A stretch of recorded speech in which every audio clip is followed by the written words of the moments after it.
In today's episode of the Pathway Presents podcast, I have an interesting guest here with me today. I'm with Keith Gutierrez, who is hailing over as the founder and CEO at Manage Inbound. And we're all about inbound marketing on the Pathway Presents podcast. So having Keith on the show definitely makes a whole lot of sense. So today we're going to dive in what Manage Inbound is all about, who they're working with, and what he's been learning when it comes to inbound marketing along his journey. So Keith, welcome to the show. Yeah, thanks for having me, Lucas. I appreciate it. Awesome. So give us a 360 overview. What is Manage Inbound all about? Yeah, so if you think back, just a decade ago, inbound marketing was really introduced to all of us. And I think since then, marketers, us as marketers in general, have just kind of fallen into following some outdated marketing, tactics that are really not working that well as a whole across multiple industries, because they're focused on generating, low to no buying intent leads instead of really focusing on generating qualified opportunities. There's lots of reasons for that, but here at Manage Inbound, we're really focused on changing that model and that behavior. We're a growth agency that really specializes in helping B2B SaaS companies use more of a buyer-centric inbound approach to generate demand instead of generating leads. And when we do that, we're able to help them, provide a lower customer acquisition cost for their business, reduce their churn, and increase their customer lifetime value. So those are really the metrics that are important to us and to our clients as well. That makes sense. You mentioned you're working with SaaS companies quite a bit. Are you working sort of with a CMO? Is it the founders that you're working with? Maybe tell us a bit more, sort of, who's, taking you on board and what is typically their circumstances? Yeah, from a day-to-day perspective, we work with a lot of CMOs and CROs. We also work with sales teams as well, director of sales. So there's generally several people that are involved in day-to-day communications and whatever aspect of the strategy that we're working in. But a lot of it does start at the executive team level with the CEO being involved as well. And as you know, a lot of this starts with leadership down, and the narrative of what we're trying to accomplish for a company is essential, and it takes a top-down approach to really work. Very cool. I was actually curious because obviously you guys are all about inbound marketing. How do people hear about Manage Inbound? Like, what's their journey, to learn about you folks? What's the channels that you guys leverage? Yeah, I think it's a really excellent point. I don't know if listeners are familiar with the 95-5 rule, but it's one of our favorites to always kind of go back to, right? I mean, the idea with the 95-5 rule is that, hey, 95% of your targeted audience is really out market at any given point in time, meaning that they're not looking to buy your products or services. So that just leaves 5% that are actually, looking to buy products and services that you offer. And the challenge is that if you don't already have mental availability with your buyers when they come into market, you've probably already lost. And the reason for that is because typically people, purchase what's mentally available to them. And in fact, buyers evaluate less than 2 brands on average when they make a purchasing decision. So it's critical that you're, focusing on ways to create or generate demand with your targeted audience before they actually come looking. And I think that's even more true today in 2022.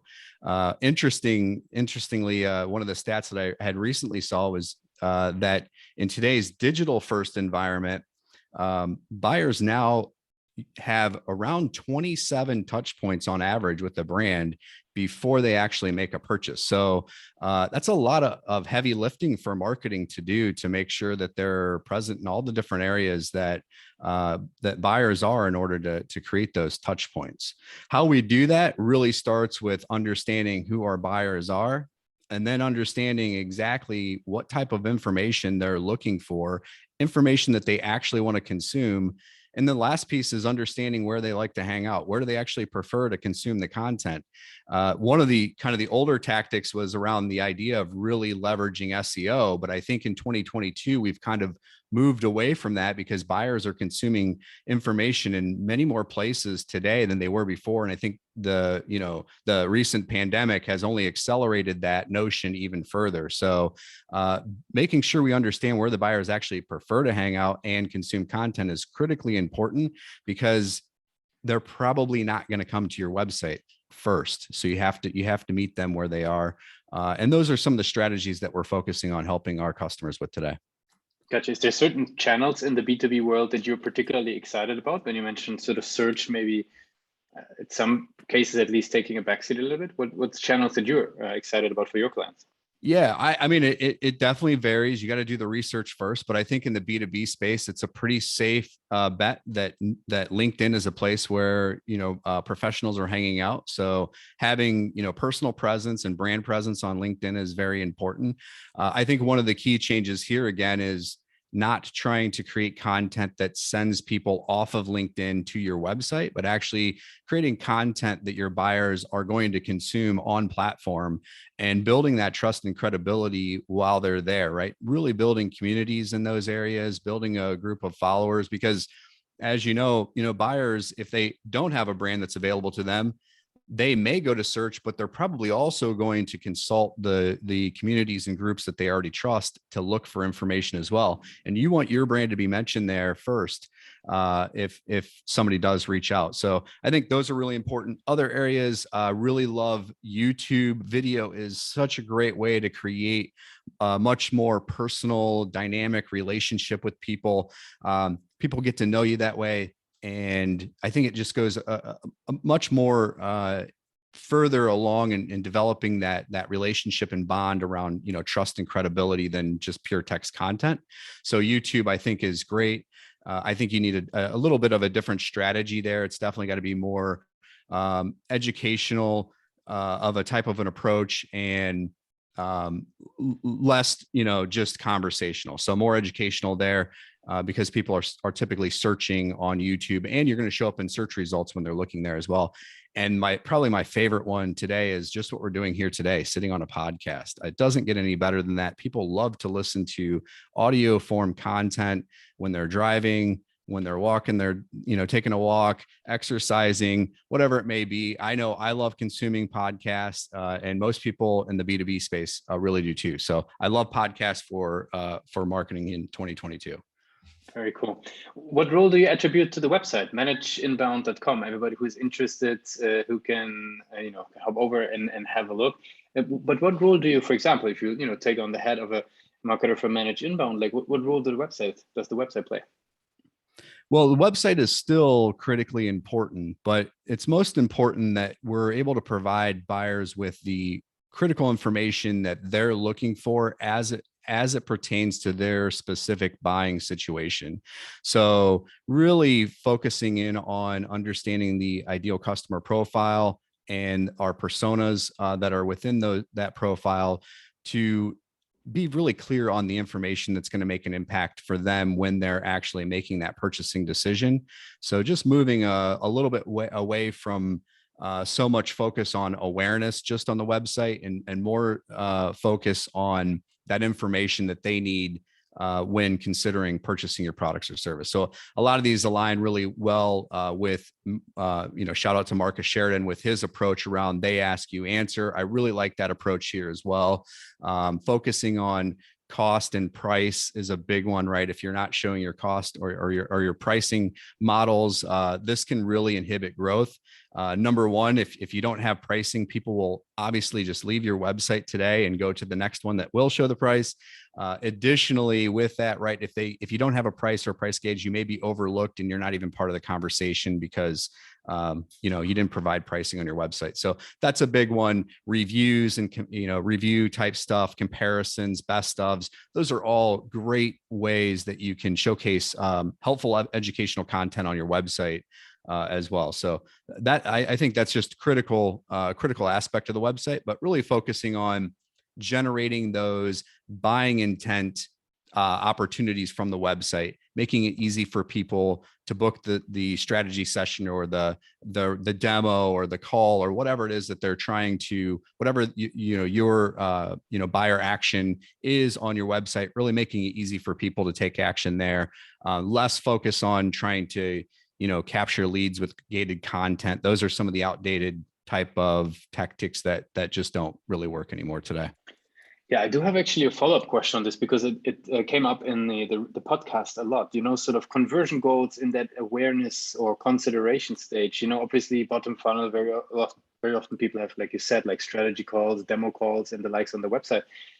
What have you seen, or what do you think is a good approach of thinking about conversion goals more upper funnel in the awareness stage? If it's not a gated PDF, how do you think about it? Yeah, so I think there's some things that you're going to have to change in the way that you're measuring success. So first off, if you primarily looked at MQLs as maybe the success metric previously, if you start to ungate your content, you have to realize that you're gonna lose those types of leads, right? But the reality is that most of those are low to no buying intent. They're not really interested in making a purchasing decision of any type by downloading that content. They just want access to that content. And I'm not saying you shouldn't create that content, but just give the content to the people that are looking for it.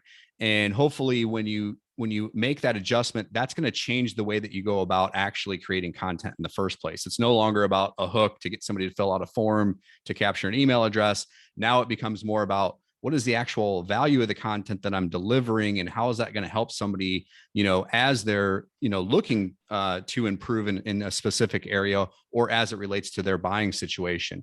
So that's one key initial step that you would have to take. One thing you could do also as an exercise is you could just go in real quick into your CRM, whether you're using HubSpot or Salesforce or whatever that may be, and pull a report and look at the list of MQL opportunities that you're generating, and then also look at the list of actual qualified opportunities that come out of that. So you can kind of see and get a good gauge on how many of those actually become a true qualified opportunity. And I think what you're going to find is that, somewhere around 80% of them never actually make it to a qualified opportunity. So they're just there to download that educational content. So you're not really losing anything by not focusing on the MQL itself. So you're going to see that you're probably over investing in that area and spending unnecessarily in that area when you could be focusing on things that are better at generating results for your business. So those are some things to think about. And then in adjusting to success metrics as well, you can start to look at consumption metrics rather than looking at conversion metrics as another key leading indicator.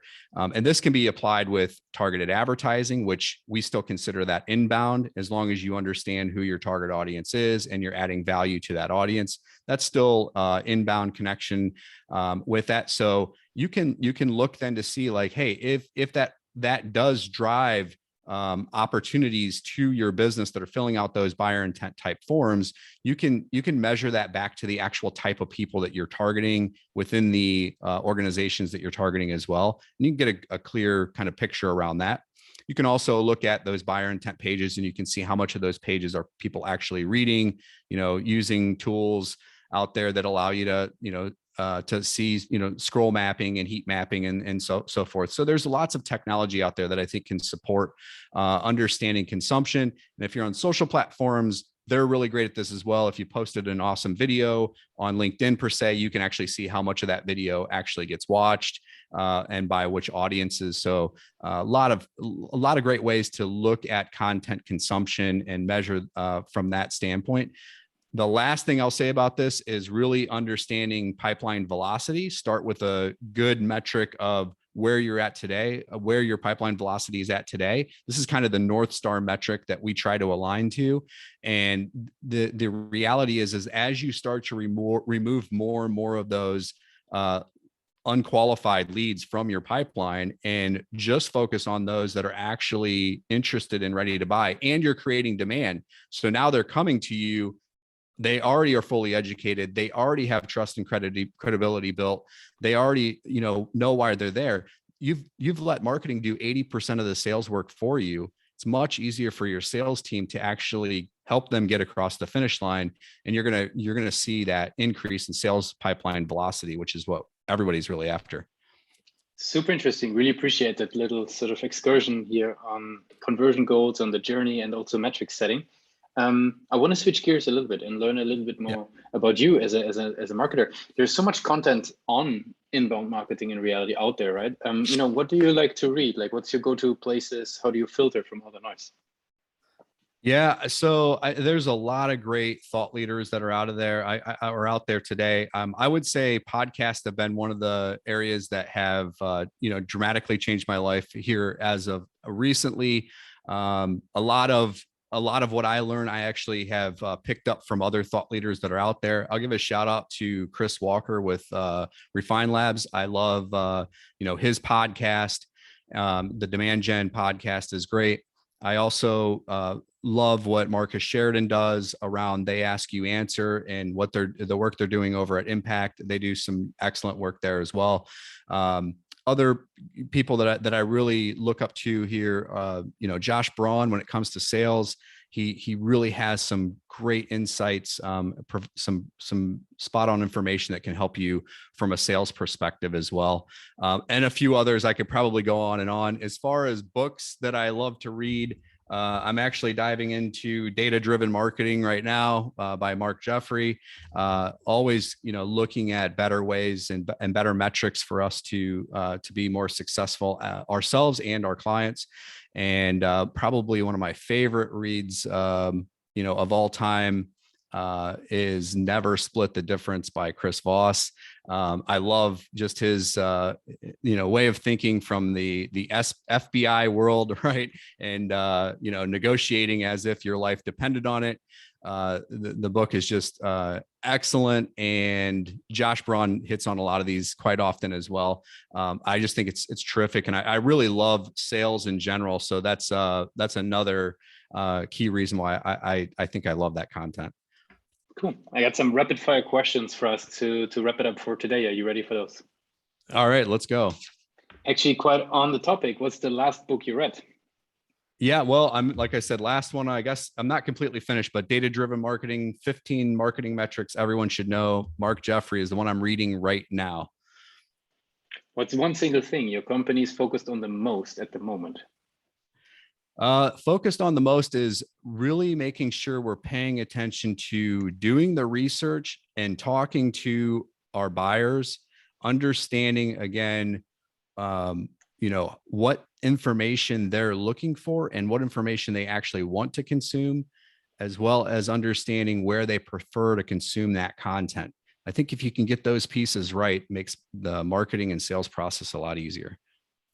If there would be no boundaries in tech, so everything is possible, what's the one thing you would fix for your role today? You know what? It's an interesting question. It might actually be less tech. So less tech, I think it might be the answer. So sometimes we just get overwhelmed with tech, and I think tech is fantastic, and I owe so much to great technology out there, especially tools like HubSpot.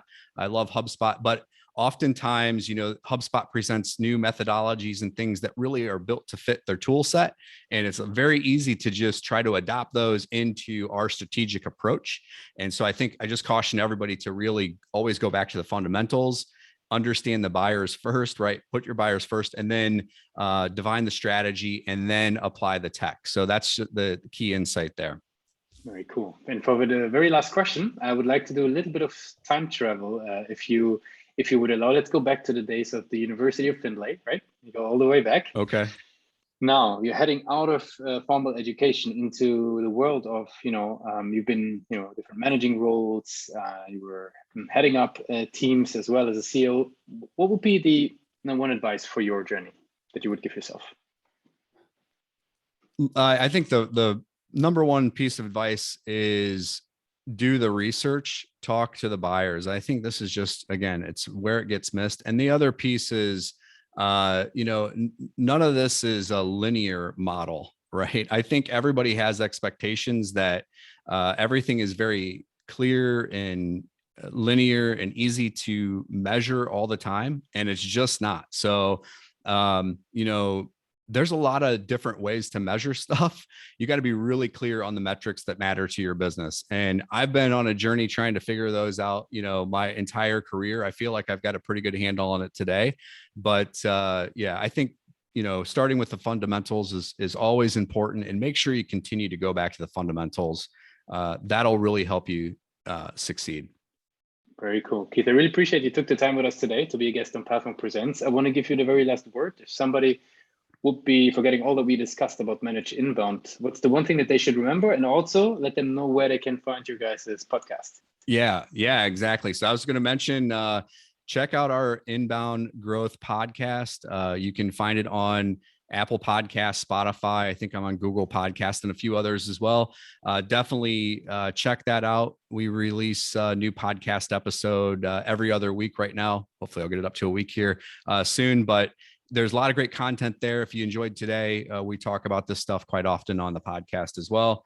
You can certainly visit manageinbound.com as well if you're interested in partnering with an agency to help you grow your SaaS business. I'd love to talk with you more there about that if that's something you're looking to do. Thanks a lot for being a guest on Pathmark Presents. Thank you so much.